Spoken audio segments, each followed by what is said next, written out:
9th standard മാത്സിലെ 6ാമത്തെ ചാപ്റ്ററായ similar triangles എന്നുള്ള ചാപ്റ്ററാണ് explain ചെയ്യുന്നത്. ഈക്വൽ ട്രയാങ്കിൾസ് അഥവാ തുല്യ ത്രികോണങ്ങളെ കുറിച്ച് നമ്മൾ 8ാം ക്ലാസ്സിൽ പഠിച്ചിട്ടുണ്ട്. ഇവിടെ നമുക്ക് സിമിലർ ട്രയാങ്കിൾസ് അഥവാ സദൃശ്യ ത്രികോണങ്ങളെ കുറിച്ചാണ് പഠിക്കാനുള്ളത്. എന്താണ് സിമിലർ ട്രയാങ്കിൾസും ഈക്വൽ ട്രയാങ്കിൾസും തമ്മിലുള്ള വ്യത്യാസം? ഇവിടെ നമുക്കൊരു പെയർ ഓഫ് ട്രയാങ്കിൾസ് കാണാലോ. ഈ ട്രയാങ്കിൾസിന്റെ ആംഗിൾസ് ഈക്വൽ ആണ്. അതായത് രണ്ടിനകത്തും 40 ഡിഗ്രി 60 ഡിഗ്രി ആൻഡ് 80 ഡിഗ്രി ആണുള്ളത്. ഇതിൽ ഈക്വൽ ആംഗിൾസിന് ഓപ്പോസിറ്റ് ആയിട്ട് വരുന്ന സൈഡ്സും ഈക്വൽ ആണ്. അതായത് 40 ഡിഗ്രി ആംഗിളിന് ഓപ്പോസിറ്റ് ആയിട്ട് വരുന്ന സൈഡ് രണ്ട് ട്രയാങ്കിളിനകത്തും 2 സെന്റിമീറ്റർ ആണ്. 60 ഡിഗ്രി ആംഗിളിന് ഓപ്പോസിറ്റ് ആയിട്ട് വരുന്ന സൈഡ് രണ്ട് ട്രയാങ്കിളിനകത്തും 3 സെന്റിമീറ്റർ ആണ്. ഇനി 80 ഡിഗ്രി ആംഗിളിന് ഓപ്പോസിറ്റ് ആയിട്ട് വരുന്ന സൈഡ് രണ്ട് ട്രയാങ്കിളിനകത്തും 4 സെന്റിമീറ്റർ ആണ്. ഇങ്ങനെ ആംഗിൾസും സൈഡ്സും ഈക്വൽ ആയിട്ടുള്ള ട്രയാങ്കിൾസിനെയാണ് നമ്മൾ ഈക്വൽ ട്രയാങ്കിൾസ് അഥവാ തുല്യ ത്രികോണങ്ങൾ എന്ന് പറയുന്നത്. ഇനി സിമിലർ ട്രയാങ്കിളിന്റെ കേസ് പറയുകയാണെന്നുണ്ടെങ്കിൽ ഇത് രണ്ടും സിമിലർ ട്രയാങ്കിൾസ് ആണ്. അതായത് ഒരുപോലെയുള്ള ട്രയാങ്കിൾസ് ആണ്. ഈ ട്രയാങ്കിൾസിന്റെ ആംഗിൾസ് ഈക്വൽ ആണ്. അതായത് 40 degree 60 degree and 80 degree angles equal ആണ്. പക്ഷെ അതിന്റെ സൈഡ്സ് ഈക്വൽ ആണോ? അല്ലല്ലോ. ഈ ട്രയാങ്കിളിന്റെ സൈഡ്സിനേക്കാളും കൂടുതലാണ് അല്ലേ? ഈ സൈഡ്സ് തമ്മിൽ എന്തെങ്കിലും ബന്ധമുണ്ടോ നോക്കാം നമുക്ക്. ഇവിടെ ആംഗിൾസ് ഏതൊക്കെയാണ്? 40 ഡിഗ്രി രണ്ട് ട്രയാങ്കിളിനകത്തും ആംഗിൾസ് ഈക്വൽ ആണ്. ഫസ്റ്റത്തെ ആംഗിൾ 40 ഡിഗ്രി, രണ്ടാമത്തെ ആംഗിൾ 60 ഡിഗ്രി, മൂന്നാമത്തെ ആംഗിൾ 80 ഡിഗ്രി അല്ലേ? ഇനി ഫസ്റ്റത്തെ ട്രയാങ്കിളിനകത്ത് ഈ 40 ഡിഗ്രി ആംഗിളിന് ഓപ്പോസിറ്റ് ആയിട്ടുള്ള സൈഡ് ഏതാണ്? ഇവിടെ 4 സെന്റിമീറ്റർ ആണല്ലോ നമുക്ക് തന്നിട്ടുള്ളത്. അതായത് ഫസ്റ്റത്തെ ട്രയാങ്കിളിനകത്ത് 40 ഡിഗ്രി ആംഗിളിന് ഓപ്പോസിറ്റ് ആയിട്ടുള്ള സൈഡ് 4 സെന്റിമീറ്റർ. ഇനി 60 ഡിഗ്രി ആംഗിളിന് ഓപ്പോസിറ്റ് ആയിട്ടുള്ള സൈഡ് ഏതാണ്? 6 സെന്റിമീറ്റർ അല്ലേ? അപ്പം ഇവിടെ 60 ഡിഗ്രിക്ക് താഴെ 6 സെന്റിമീറ്റർ. ഇനി ഫസ്റ്റത്തെ ട്രയാങ്കിളിനകത്ത് തന്നെ 80 ഡിഗ്രി ആംഗിളിന് ഓപ്പോസിറ്റ് ആയിട്ടുള്ള സൈഡ് ഏതാ? 8 സെന്റിമീറ്റർ അല്ലേ? അപ്പോൾ 80 ഡിഗ്രി ആംഗിളിന് ഓപ്പോസിറ്റ് ആയിട്ടുള്ള സൈഡ് 8 സെന്റിമീറ്റർ. ഇനി രണ്ടാമത്തെ ട്രയാങ്കിളിനകത്ത് 40 ഡിഗ്രി ആംഗിളിന് ഓപ്പോസിറ്റ് ആയിട്ടുള്ള സൈഡ് ഏതാ? 2 സെന്റിമീറ്റർ ആണല്ലോ. അപ്പോൾ ഇവിടെ 2 സെന്റിമീറ്റർ. ദെൻ 60 ഡിഗ്രി ആംഗിളിന് ഓപ്പോസിറ്റ് ആയിട്ടുള്ള സൈഡ് ഏതാ? 3 സെന്റിമീറ്റർ അല്ലേ? അപ്പോൾ 60 ഡിഗ്രിക്ക് താഴെ 3 സെന്റിമീറ്റർ. നെക്സ്റ്റ് 80 ഡിഗ്രി ആംഗിളിന് ഓപ്പോസിറ്റ് ആയിട്ടുള്ള സൈഡ് ഏതാ? 4 സെന്റിമീറ്റർ അല്ലേ? അപ്പോൾ 80 ഡിഗ്രിക്ക് താഴെ 4 സെന്റിമീറ്റർ. ഇവിടെ രണ്ട് ട്രയാങ്കിളിൻ്റെയും ആംഗിൾസ് ഈക്വൽ ആണ്, പക്ഷേ സൈഡ്സ് ഡിഫറെൻ്റ് ആണല്ലേ? ഇനി നമ്മൾ ഈ രണ്ട് ട്രയാങ്കിളിൻ്റെയും ഈക്വൽ ആംഗിൾസിന് ഓപ്പോസിറ്റ് ആയിട്ട് വരുന്ന സൈഡ്സിൻ്റെ റേഷ്യോ ഒന്ന് എടുത്തു നോക്കൂ. അപ്പോൾ ഇവിടെ 40 ഡിഗ്രി ആംഗിളിന് ഓപ്പോസിറ്റ് ആയിട്ടുള്ള സൈഡ്സ് 4 സെന്റിമീറ്ററും 2 സെന്റിമീറ്ററും അല്ലേ? ഫസ്റ്റത്തെ ട്രയാങ്കിളിൽ 4 സെന്റിമീറ്റർ, രണ്ടാമത്തെ ട്രയാങ്കിളിൽ 2 സെന്റിമീറ്റർ. അപ്പോൾ നമ്മൾ റേഷ്യോ എടുക്കുമ്പോൾ എന്ത് കിട്ടും? 4/2 എന്ന് കിട്ടും. ഇതിനെ നമ്മൾ ചെറുതാക്കി കഴിഞ്ഞാൽ 2 എന്ന് കിട്ടും അല്ലേ? 2/1. ഇനി 60 ഡിഗ്രി ആംഗിളിന് ഓപ്പോസിറ്റ് ആയിട്ടുള്ള സൈഡ്സിന്റെ റേഷ്യോ ആണെന്നുണ്ടെങ്കിലോ 6/3 കിട്ടും. സോ 6/3 ഇതിനെ നമ്മൾ ചെറുതാക്കി കഴിഞ്ഞാൽ 2 കിട്ടും. ഇനി 80 ഡിഗ്രി ആംഗിളിന് ഓപ്പോസിറ്റ് ആയിട്ടുള്ള സൈഡ്സിൻ്റെ റേഷ്യോ എടുത്തു കഴിഞ്ഞാൽ 8/4 എന്ന് കിട്ടും. ഇതിനെ നമ്മൾ ചെറുതാക്കി കഴിഞ്ഞാൽ 2 ആണ് കിട്ടുക. ഇവിടെ നോക്കൂ, ഇവിടെ നമ്മൾ ഈക്വൽ ആംഗിൾസിന് ഓപ്പോസിറ്റ് ആയിട്ടുള്ള സൈഡ്സിൻ്റെ റേഷ്യോസ് എടുത്തപ്പോൾ നമുക്ക് ഈക്വൽ ആണല്ലോ റേഷ്യോസ് കിട്ടിയത് അല്ലേ? 3 എണ്ണത്തിൻ്റെയും റേഷ്യോ നമുക്ക് എടുത്തപ്പോൾ 2 ആണ് കിട്ടിയത്. അതായത് 2:1 റേഷ്യോ രൂപത്തിൽ എഴുതുകയാണെന്നുണ്ടെങ്കിൽ 2:1. ഇവിടെയും 2:1. ഇവിടെ എന്ത് കിട്ടും? 2:1 ആണ് നമുക്ക് കിട്ടിയത്.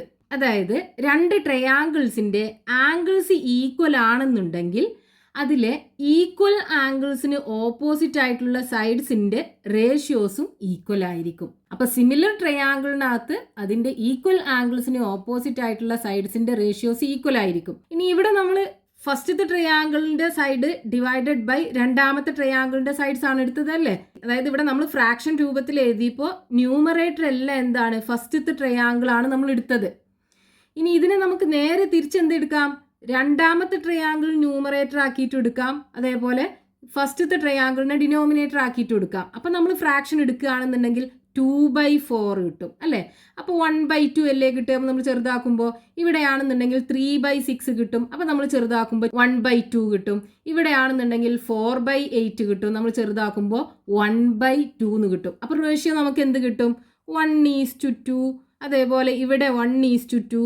ഇവിടെയാണെന്നുണ്ടെങ്കിലും 1:2 കിട്ടും. എന്നാലും റേഷ്യോ ഈക്വൽ ആണ്. അതായത് നമ്മൾ ഫസ്റ്റത്തെ ട്രയാങ്കിളിന്റെ സൈഡ് ബൈ രണ്ടാമത്തെ ട്രയാങ്കിളിന്റെ സൈഡ് എടുത്താലും രണ്ടാമത്തെ ട്രയാങ്കിളിന്റെ സൈഡ് ബൈ ഫസ്റ്റത്തെ ട്രയാങ്കിൾ എടുത്താലും നമുക്ക് റേഷ്യോസ് സെയിം ആയിട്ടാണ് കിട്ടുന്നത് അല്ലേ. പക്ഷെ നമ്മൾ എന്ത് ചെയ്യാൻ പാടില്ല? ഫസ്റ്റത്തെ കേസിൽ നമ്മൾ റേഷ്യോ എടുക്കുമ്പോൾ വലിയ ട്രയാങ്കിളിന്റെ സൈഡ് ബൈ ചെറിയ ട്രയാങ്കിളിന്റെ സൈഡ്, പിന്നത്തെ റേഷ്യോ എടുക്കുമ്പോൾ ചെറിയ ട്രയാങ്കിളിന്റെ സൈഡ് ബൈ വലിയ ട്രയാങ്കിളിന്റെ സൈഡ്, അങ്ങനെ എടുക്കാൻ പാടില്ല. ഒരേ ഓർഡർ തന്നെ എടുക്കണം. ഒന്നുകിൽ ന്യൂമറേറ്റർ എല്ലാം എന്താവണം? ഫസ്റ്റത്തെ ട്രയാങ്കിളിന്റെ സൈഡ് ആവണം, അല്ലെങ്കിൽ ന്യൂമറേറ്റർ എല്ലാം രണ്ടാമത്തെ ട്രയാങ്കിളിന്റെ സൈഡ് ലെങ്ത് ആവണം. ആ ഒരു ഓർഡറിൽ വേണം എടുക്കാനായിട്ട്. അപ്പോൾ നമുക്ക് റേഷ്യോസ് ഈക്വൽ ആണ് ഇവിടെ കിട്ടുക. ഇനി ഇതിനെ നമ്മൾ ജനറൽ ആയിട്ട് പറയുകയാണെന്നുണ്ടെങ്കിൽ നമുക്ക് എന്ത് ചെയ്യാം? ഈ വലിയ ട്രയാങ്കിളിനകത്ത് 80 ഡിഗ്രി ആംഗിളിന് ഓപ്പോസിറ്റ് ആയിട്ടുള്ള സൈഡ് എ ആക്കിയിട്ടും അതേപോലെ 60 ഡിഗ്രി ആംഗിളിന് ഓപ്പോസിറ്റ് ആയിട്ടുള്ള സൈഡ് ബിയും 40 ഡിഗ്രി ആംഗിളിന് ഓപ്പോസിറ്റ് ആയിട്ടുള്ള സൈഡ് സിയും എടുക്കാം. ഇനി ഈ ട്രയാങ്കിളിനകത്ത് 80 ഡിഗ്രി ആംഗിളിന് ഓപ്പോസിറ്റ് ആയിട്ടുള്ള സൈഡ് പിയും 60 ഡിഗ്രി ആംഗിളിന് ഓപ്പോസിറ്റ് ആയിട്ടുള്ള സൈഡ് ക്യൂ, 40 ഡിഗ്രി ആംഗിളിന് ഓപ്പോസിറ്റ് ആയിട്ടുള്ള സൈഡ് ആറും എടുക്കാം. അപ്പോൾ ഇവിടെ നമുക്ക് എങ്ങനെ കിട്ടും? ഇതിനകത്ത് 40 ഡിഗ്രി ആംഗിളിന് ഓപ്പോസിറ്റ് ആയിട്ടുള്ള സൈഡ് ഫസ്റ്റത്തെ ട്രയാങ്കിളിനകത്ത് സി അല്ലേ, ഇവിടെ സി ആണ് ഉണ്ടാവുക. അതേപോലെ 60 ഡിഗ്രി ആംഗിളിന് ഓപ്പോസിറ്റ് ആയിട്ടുള്ള സൈഡ് ബി, 80 ഡിഗ്രി ആംഗിളിന് ഓപ്പോസിറ്റ് ആയിട്ടുള്ള സൈഡ് എ അല്ലേ. ഇനി ഇവിടെയാണെന്നുണ്ടെങ്കിൽ രണ്ടാമത്തെ ട്രയാങ്കിളിനകത്ത് 40 ഡിഗ്രി ആംഗിളിന് ഓപ്പോസിറ്റ് ആയിട്ടുള്ള സൈഡ് എന്താ? ആറല്ലേ നമ്മൾ കൊടുത്തത്. സോ ഇവിടെ ആറാണ് ഉണ്ടാവുക. ഇനി 60 ഡിഗ്രി ആംഗിളിന് ഓപ്പോസിറ്റ് ആയിട്ടുള്ള സൈഡ് ക്യൂ, 80 ഡിഗ്രി ആംഗിളിന് ഓപ്പോസിറ്റ് ആയിട്ടുള്ള സൈഡ് പി. ഇനി നമ്മൾ റേഷ്യോ എടുക്കുകയാണെന്നുണ്ടെങ്കിൽ നമുക്ക് എങ്ങനെ കിട്ടും? ഫസ്റ്റത്തെ ട്രയാങ്കിളിന്റെ സൈഡ് ബൈ രണ്ടാമത്തെ ട്രയാങ്കിളിന്റെ സൈഡ് അല്ലേ. So C by R is equal to B by Q is equal to A by P. അതായത് ഫസ്റ്റത്തെ ട്രയാങ്കിളിന്റെ സൈഡ്സ് ആണ് നമ്മൾ ന്യൂമറേറ്റേഴ്സ് ആക്കി എടുക്കുന്നത് എങ്കിൽ നമുക്ക് റേഷ്യോ എങ്ങനെ കിട്ടും? ഇനി രണ്ടാമത്തെ ട്രയാങ്കിളിന്റെ സൈഡ്സ് ആണ് നമ്മൾ ന്യൂമറേറ്റേഴ്സ് ആക്കി എടുക്കുന്നത് എങ്കിൽ നമുക്ക് റേഷ്യോ എങ്ങനെ കിട്ടും? R by C equal to Q by B is equal to P by A എന്ന് കിട്ടുമല്ലോ. എങ്ങനെ എഴുതിയാലും നമുക്ക് ഈ 3 റേഷ്യോസ് എന്താ? ഈക്വൽ ആയിട്ടാണ് കിട്ടുക. അപ്പൊ ഇവിടെ നമ്മൾ ഈ റേഷ്യോസ് ഈക്വൽ ആണെന്ന് കണ്ടുപിടിച്ചത് ഈ ട്രയാങ്കിളിനകത്ത് വാല്യൂസ് കൊടുത്തിട്ട് അതിന്റെ റേഷ്യോസ് ഡയറക്റ്റ് ആയിട്ട് കണ്ടുപിടിച്ചിട്ടാണ് അല്ലേ. ഇനി ഇതേ സംഭവം നമുക്ക് പാരലൽ ലൈൻസ് എന്ന ചാപ്റ്ററിനകത്ത് ട്രയാങ്കിൾ ഡിവിഷനകത്ത് പഠിച്ചിട്ടുള്ള കോൺസെപ്റ്റ് യൂസ് ചെയ്തിട്ട് ഫോം ചെയ്തെടുക്കാൻ പറ്റും. അതെങ്ങനെയാണെന്ന് വെച്ചാൽ ഇവിടെ ഈ ചെറിയ ട്രയാങ്കിൾ എടുത്തിട്ട് ഈ വലിയ ട്രയാങ്കിളിന്റെ ഈ 80 ഡിഗ്രി ആംഗിളിനെ കോയിൻസൈഡ് ചെയ്യുന്ന രീതിയിൽ ഇതുപോലെ വെക്കുക. അപ്പോൾ നമുക്ക് എന്ത് കിട്ടും? ഇവിടെ രണ്ട് ട്രയാങ്കിളിനും 80 ഡിഗ്രി ആംഗിൾ ആണ് ഉണ്ടാവുക അല്ലേ. ചെറിയ ട്രയാങ്കിളിൻ്റെ ആണെന്നുണ്ടെങ്കിൽ ഇവിടെ 40 ഡിഗ്രി, വലിയ ട്രയാങ്കിളിൻ്റെ ഇവിടുത്തെ ആംഗിൾ 40 ഡിഗ്രി, ചെറിയ ട്രയാങ്കിളിൻ്റെ ഇവിടുത്തെ ആംഗിൾ 60 ഡിഗ്രി, വലിയ ട്രയാങ്കിളിൻ്റെ ഇവിടുത്തെ ആംഗിൾ 60 ഡിഗ്രി. അപ്പോൾ ഇവിടെ നമുക്ക് ഈ ആംഗിളും ഈക്വൽ ആണ്, അതേപോലെ ഈ രണ്ട് ആംഗിളും ഈക്വൽ ആണ് അല്ലേ. അപ്പോൾ ഈ ലൈന് ഈ രണ്ട് ലൈനുമായിട്ട് ഉണ്ടാക്കുന്ന ആംഗിൾസ് ആണിത്. ഇത് രണ്ടും ഈക്വൽ ആണെന്നുണ്ടെങ്കിൽ ഇത് രണ്ടും കറസ്പോണ്ടിങ് ആംഗിൾസ് അല്ലേ. അപ്പോൾ ഇത് കറസ്പോണ്ടിങ് ആംഗിൾസ് ആണെന്നുണ്ടെങ്കിൽ ഈ രണ്ട് ലൈനും പാരലൽ ആയിരിക്കുമല്ലോ. അതായത് രണ്ട് പാരലൽ ലൈൻസ്, ഈ രണ്ട് പാരലൽ ലൈൻസിനെയും കട്ട് ചെയ്ത് പോകുന്ന ഒരു സ്ട്രെയിറ്റ് ലൈന്, ഇതിനെ നമ്മൾ ട്രാൻസ്വേഴ്സൽ എന്ന് പറയും. ഈ ട്രാൻസ്വേഴ്സിൽ ഈ പാരലൽ ലൈൻസുമായിട്ട് ഉണ്ടാക്കുന്ന ഈ ആംഗിളും കറസ്പോണ്ടിങ് ആംഗിൾസ് ആണല്ലോ. ഇത് രണ്ടിൻ്റെയും മെഷർ ഈക്വൽ ആയിരിക്കുമല്ലോ. അതേപോലെ നമ്മൾ വേറെ ലൈന് വരച്ച് കഴിഞ്ഞാലും ഇവിടെ ഉണ്ടാക്കുന്ന ഈ രണ്ട് ആംഗിളും കറസ്പോണ്ടിങ് ആംഗിൾസ് ആണ്. ഇത് രണ്ടിൻ്റെയും മെഷർ ഈക്വൽ ആയിരിക്കും. ഇനി നമുക്ക് നേരെ തിരിച്ചും പറയാം. അതായത് ഈ രണ്ട് ആംഗിൾസും ഈക്വൽ ആണ് എങ്കിൽ ഈ രണ്ട് ലൈനും പാരലൽ ആണെന്ന് പറയാലോ. അപ്പോൾ അതേപോലെ നമുക്ക് ഈ രണ്ട് ആംഗിൾസും ഈക്വൽ ആണ് എങ്കിൽ ഈ രണ്ട് ലൈനും പാരലൽ ആണെന്ന് പറയാം. ഈ ട്രയാങ്കിളിനകത്ത് ഈ സൈഡിന് പാരലൽ ആയിട്ടുള്ള ഒരു ലൈനാണിത് അല്ലേ. ഇനി നമ്മൾ ട്രയാങ്കിൾ ഡിവിഷനകത്ത് പഠിച്ചിട്ടുണ്ടല്ലോ, ഒരു ട്രയാങ്കിളിനകത്ത് അതിൻ്റെ ഏതെങ്കിലും ഒരു സൈഡിന് പാരലൽ ആയിട്ട് വരക്കുന്ന ലൈന്. ഇപ്പോൾ നമ്മൾ ഈ ട്രയാങ്കിളിൻ്റെ ഈ സൈഡിന് പാരലൽ ആയിട്ട് ഇവിടെ ഒരു ലൈന് വരച്ചു. ഈ ലൈൻ എന്ത് ചെയ്യും? മറ്റ് രണ്ട് സൈഡിനെയും സെയിം റേഷ്യോയിൽ കട്ട് ചെയ്യുന്നു. അതായത് ഈ ലെങ്ത് എയും ഈ ലെങ്ത് ബിയും ഇത് സിയും ഇത് ഡിയും ആണെന്നുണ്ടെങ്കിൽ ഈ പാരലൽ ലൈന് ഈ രണ്ട് സൈഡിനെയും കട്ട് ചെയ്യുന്നത് സെയിം റേഷ്യോയിലായിരിക്കും. അതായത് A by B is equal to C by D എന്ന് എഴുതാം. അതേപോലെ തന്നെ ഈ പാരലൽ ലൈന് ഈ രണ്ട് ലൈനിനെയും കട്ട് ചെയ്യുന്നത് ഒരേ ഭാഗങ്ങളായിട്ടാണല്ലോ, അതായത് സെയിം ഫ്രാക്ഷൻസ് ആയിട്ടാണ്. അപ്പോൾ നമുക്ക് എങ്ങനെ എഴുതാം? ഈ മൊത്തം സൈഡിൻ്റെ ലെങ്ത് എല്ലും ഈ സൈഡിൻ്റെ ലെങ്ത് എമ്മും ആണെന്നുണ്ടെങ്കിൽ A by L is equal to ഇതിന് കറസ്പോണ്ടിങ് ആയിട്ട് ഇവിടെ ഉള്ളത് സി ബൈ എം. ഇങ്ങനെ ഒരു റേഷ്യോ ഫോം ചെയ്യാലോ. അതേപോലെ തന്നെ B by L is equal to D by M എന്ന് എഴുതാം. ഇത് നമ്മൾ ട്രയാങ്കിൾ ഡിവിഷനകത്ത് പഠിച്ചിട്ടുള്ളതാണ്. ഒന്നും കൂടെ പറയാം. ഒരു ട്രയാങ്കിളിനകത്ത് അതിൻ്റെ ഏതെങ്കിലും ഒരു സൈഡിന് പാരലൽ ആയിട്ട് വരക്കുന്ന ലൈന് മറ്റ് രണ്ട് സൈഡിനെയും സെയിം റേഷ്യോയിൽ കട്ട് ചെയ്യും. അപ്പോൾ ഈ പാരലൽ ലൈൻ എന്ത് ചെയ്യും? ഈ രണ്ട് സൈഡിനെയും സെയിം റേഷ്യോയിൽ കട്ട് ചെയ്യും. അതായത് A by B is equal to C by D. അതാണ് നമ്മളിവിടെ എഴുതിയത്. ഇനി അതേപോലെ തന്നെ ഈ പാരലൽ ലൈൻ എന്ത് ചെയ്യും?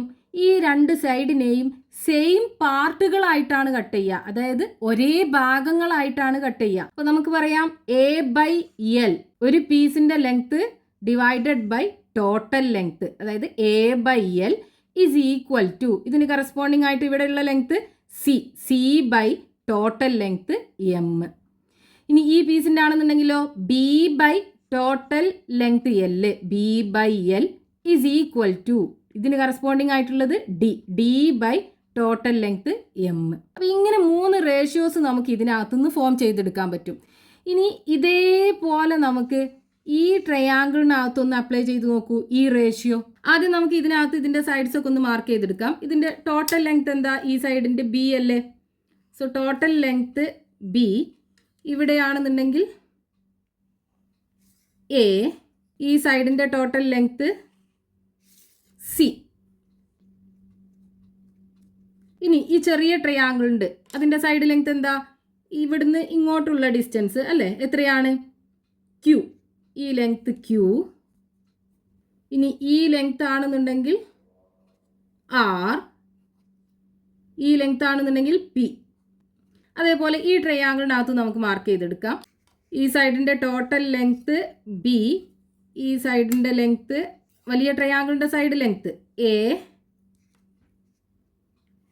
ഈ സൈഡ് ലെങ്ത് സി. ഇനി ചെറിയ ട്രയാങ്കിളിൻ്റെ സൈഡ് ലെങ്ത് എന്താ? 80 ഡിഗ്രി ആംഗിളിന് ഓപ്പോസിറ്റ് ആയിട്ടുള്ള സൈഡ് പി. അപ്പോൾ ഇവിടെ പി. ഇനി 40 ഡിഗ്രി ആംഗിളിന് ഓപ്പോസിറ്റ് ആയിട്ടുള്ള സൈഡ് ആറ്. ദെൻ 60 ഡിഗ്രി ആംഗിളിന് ഓപ്പോസിറ്റ് ആയിട്ടുള്ള സൈഡ് ക്യൂ. ഇനി ഈ രണ്ട് ട്രയാങ്കിളിനകത്തും ഈ റേഷ്യോ ഒന്ന് അപ്ലൈ ചെയ്ത് നോക്കൂ. അതായത് ഈ ട്രയാങ്കിളിനകത്ത് ഈ സൈഡിന് പാരലൽ ആയിട്ടുള്ള ലൈനാണിത് അല്ലേ? നമ്മൾ ഓൾറെഡി പറഞ്ഞല്ലോ ഈ രണ്ട് ലൈനും പാരലൽ ആണെന്ന്. ഈ രണ്ട് ആംഗിളും കറസ്പോണ്ടിങ് ആംഗിൾസ് ആയ കാരണം ഈ രണ്ട് ലൈനും പാരലൽ ആണ് നമ്മൾ പറഞ്ഞു. ഈ ലൈൻ എന്ത് ചെയ്യും? ഈ ബാക്കിയുള്ള രണ്ട് സൈഡിനെയും സെയിം പാർട്ടുകളായിട്ടാണ് കട്ട് ചെയ്യുക. അതായത് Q by B is equal to R by C. ഇനി ഇതിനകത്തും അതേപോലെ അപ്ലൈ ചെയ്ത് നോക്കൂ. അപ്പോൾ ഈ സൈഡിന് പാരലൽ ആയിട്ടാണ് ഇവിടെ ഈ ലൈൻ വരച്ചിട്ടുള്ളത് അല്ലേ? അപ്പോൾ ഈ പാരലൽ ലൈൻ എന്ത് ചെയ്യും? ഈ സൈഡിനെയും സെയിം പാർട്ടുകളായിട്ട് കട്ട് ചെയ്യും. അപ്പോൾ നമുക്ക് റേഷ്യോ അങ്ങനെ എഴുതാം. P by A is equal to Q by B. ഇത് രണ്ടിനകത്തും ക്യൂ ബൈ ബി ഉണ്ടല്ലോ കോമൺ ആയിട്ട് അല്ലേ? ഇവിടെ ഉണ്ട് ക്യൂ ബൈ ബി, ഇവിടെ ഉണ്ട് ക്യൂ ബൈ ബി. അപ്പോൾ നമുക്ക് ഇതിനെ ഒരുമിച്ചിട്ട് എങ്ങനെ എഴുതാം? P by A is equal to Q by B is equal to R by C എന്ന് എഴുതാലോ. ഇതല്ലേ നമുക്ക് നേരത്തെ ഇവിടെ കിട്ടിയ സംഭവം അല്ലേ? ഈ പി ക്യൂ ആർ എന്ന് പറയുന്നത് ചെറിയ ട്രയാങ്കിളിൻ്റെ സൈഡാണ്. എ ബി സി എന്ന് പറയുന്നത് ഈ സൈഡ്സിന് കറസ്പോണ്ടിങ് ആയിട്ടുള്ള വലിയ ട്രയാങ്കിളിനകത്തുള്ള സൈഡ്സ് ആണ്. ഇനി നമുക്ക് ഇതിനെ നേരെ തിരിച്ചു എഴുതാം. അതായത് വലിയ ട്രയാങ്കിളിൻ്റെ side length by corresponding sides of ചെറിയ ട്രയാങ്കിൾ അല്ലേ? അപ്പോൾ നമുക്ക് A by P is equal to B by Q is equal to C by R എന്ന് കിട്ടും. അതാണ് ഇവിടെ നമുക്ക് കിട്ടിയിട്ടുള്ളത്. ഇനി നോക്കൂ, ഇവിടെ നമ്മൾ റേഷ്യോസ് എടുത്തപ്പോൾ നമുക്കൊരു കോൺസ്റ്റന്റ് വാല്യൂ 2 അല്ലേ കിട്ടിയത്. അതായത് ഈ C/R equal to B/Q is equal to A/P നമ്മൾ ചെയ്യുമ്പോൾ നമുക്ക് ഒരേ നമ്പറാണ് കിട്ടുക അല്ലേ. അതിനെ നമുക്ക് K ആക്കി എടുക്കാം. ഇനി ഈ റേഷ്യോ എടുത്തു കഴിഞ്ഞാലും നമുക്കൊരു സെയിം നമ്പറാണ് കിട്ടുന്നത് അല്ലേ. ഇവിടെ നമുക്ക് 1/2 എന്ന് കിട്ടും. നേരെ തിരിച്ചെടുക്കുകയാണെന്നുണ്ടെങ്കിൽ ഇവിടെ 1/2 കിട്ടും, ഇവിടെ 1/2 കിട്ടും, ഇവിടെ 1/2 കിട്ടും. ദാറ്റ് ഇസ് ഈക്വൽ ടു ഒരു കോൺസ്റ്റന്റ് വാല്യൂ 1/2 ആണ് കിട്ടുക. അപ്പോൾ നമ്മൾ ഈ ഫസ്റ്റത്തെ ഫ്രാക്ഷന് C/Rഉം ഈ Kയും കൂടെ ഒന്ന് ഇക്വേറ്റ് ചെയ്ത് നോക്കൂ. നമുക്ക് എങ്ങനെ കിട്ടും? C/R is equal to K എന്ന് എഴുതാലോ. ഇതിന് നമുക്ക് C ഇസ് ഈക്വൽ ടു എങ്ങനെ എഴുതാം? ഈ ആറിനെ ഇവിടെ കൊണ്ടുവന്ന് മൾട്ടിപ്ലൈ ചെയ്യാം. അപ്പം എന്ത് കിട്ടും? K ഇൻറ്റു R എന്ന് കിട്ടൂലേ. ഇനി രണ്ടാമത്തെ ഈ ഫ്രാക്ഷനും ഈ Kയും കൂടെ ഒന്ന് ഇക്വേറ്റ് ചെയ്ത് നോക്കൂ. അപ്പം നമുക്ക് എന്ത് കിട്ടും? B/Q is equal to K എന്ന് കിട്ടും. ഇതിന്ന് B ഇസ് ഈക്വൽ ടു നമുക്ക് എങ്ങനെ എഴുതാം? ഈ ക്യൂവിനെ ഇവിടെ കൊണ്ടുപോയി മൾട്ടിപ്ലൈ ചെയ്യാം. അപ്പോൾ K ഇൻറ്റു Q എന്ന് കിട്ടും. ഇനി ഈ മൂന്നാമത്തെ ഫ്രാക്ഷനും Kയും കൂടെ ഇക്വേറ്റ് ചെയ്ത് നോക്കൂ. അപ്പോൾ നമുക്ക് എന്ത് കിട്ടും? A/P is equal to K എന്ന് കിട്ടും. ഇതിന്ന് A ഇസ് ഈക്വൽ ടു എങ്ങനെ എഴുതാം? ഈ Pനെ ഇവിടെ കൊണ്ടുവന്ന് മൾട്ടിപ്ലൈ ചെയ്ത് കഴിഞ്ഞാൽ K ഇൻറ്റു P എന്ന് കിട്ടും. അതായത് ഈ ABC എന്ന് പറയുന്നത് എന്താണ്? വലിയ ട്രയാങ്കിളിൻ്റെ side length equal to K into ചെറിയ ട്രയാങ്കിളിൻ്റെ സൈഡ് ലെങ്ത്ത് അല്ലേ. വലിയ ട്രയാങ്കിളിൻ്റെ സൈഡ് ലെങ്ത്ത് എങ്ങനെയാണ് കിട്ടുന്നത്? ചെറിയ ട്രയാങ്കിളിനകത്തുള്ള കറസ്പോണ്ടിങ് സൈഡ്സിനെ, അതായത് ഈക്വൽ ആംഗിൾസിന് ഓപ്പോസിറ്റ് ആയിട്ട് വരുന്ന സൈഡ്സിനെ ഈ സെയിം നമ്പർ K കൊണ്ട് മൾട്ടിപ്ലൈ ചെയ്യുമ്പോഴാണ്. അതേപോലെ ഇവിടെ നമുക്ക് R is equal to C/K എന്ന് എഴുതാലോ. അതായത് ആറിനെ അവിടെ വെച്ചിട്ട് ഈ Kനെ ഇങ്ങോട്ട് കൊണ്ടുവരിക. അപ്പോൾ C/K is equal to R എന്ന് കിട്ടും. അതായത് R is equal to C/K. ഇനി ഇതിനകത്തു നിന്നാണെന്നുണ്ടെങ്കിലോ Q is equal to B/K എന്ന് എഴുതാലോ. B/K. ഇനി ഇവിടുന്നാണെന്നുണ്ടെങ്കിൽ P ഇസ് ഈക്വൽ ടു നമുക്ക് എങ്ങനെ എഴുതാം? A/K എന്ന് എഴുതാം. ഈ Kനെ ഇവിടെ കൊണ്ടുവന്ന് ഡിവൈഡ് ചെയ്യാം. സോ A/K എന്ന് എഴുതാം. അതായത് ഈ RQP എന്ന് പറയുന്നത് ചെറിയ ട്രയാങ്കിളിൻ്റെ സൈഡ് ലെങ്ത് ആണ്.